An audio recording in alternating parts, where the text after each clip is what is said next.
23 जानेवारीला आहे वसंत पंचमी. वसंत पंचमीचं महात्म्य हे आहे की सरस्वती मातेचा हा जन्मदिवस मानला जातो. त्याचबरोबर तुम्हाला माहिती आहे विठ्ठल रुक्मिणीचा विवाह सोहळा सुद्धा याच दिवशी पार पडतो.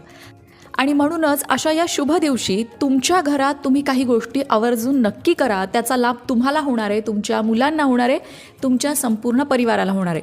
पण करायचंय काय? चला जाणून घेऊया. माघ महिन्याच्या शुक्ल पक्षातील पंचमी तिथीला वसंत पंचमी म्हटलं जातं आणि या दिवसापासूनच वसंत ऋतूचं आगमन होतं. वसंत ऋतू म्हणजे काय? निसर्गात नवचैतन्य येतं, झाडांना नवीन पालवी फुटते, फुलं बहरतात, वातावरण आनंदमय बनतं. म्हणूनच या दिवसाला वसंत पंचमी म्हटलं जातं.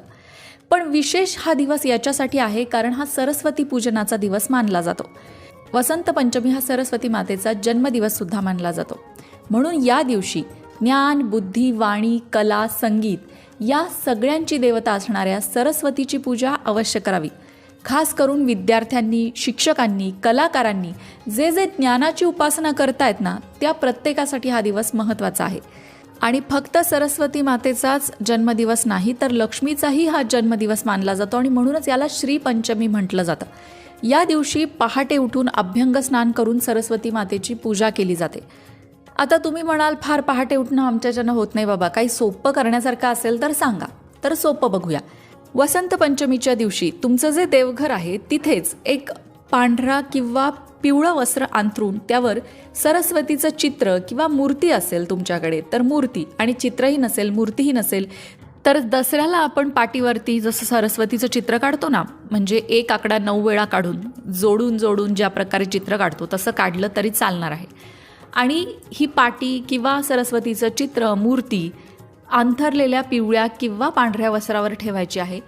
देवीला पिवळी फुलं, अक्षता, फळं, मिठाई, हळदी, कुंकू हे सगळं अर्पण करायचं आहे. दिवा देवीजवळ लावायचा आहे. ओम सरस्वत्यै नमः या मंत्राचा जप करायचा आहे. किंवा तुम्हाला मंत्रही म्हणायचा नसेल तर सरस्वती मातेची जी प्रार्थना आहे, या कुंदे नृतुषार हार धवला, ही माहिती असेल तुम्हाला, ती म्हटली तरी सुद्धा चालणार आहे.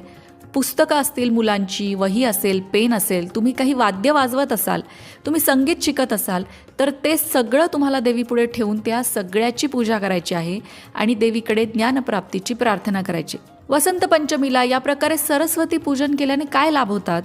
भरपूर लाभ होतात. या पूजेमुळे बुद्धीचा विकास होतो. तुमच्या घरातल्या लहान मुलांकडनं ही पूजा नक्की करून घ्या. स्मरणशक्ती वाढते, अभ्यासात एकाग्रता येते, विद्यार्थ्यांना शिक्षणात यश मिळतं, कलाकारांची कलेमध्ये आणि त्यांच्या क्रिएटिव्हिटीमध्ये अर्थात सर्जनशीलतेमध्ये प्रगती होते. नवीन शिक्षणाची सुरुवात असेल किंवा लेखन करायचं असेल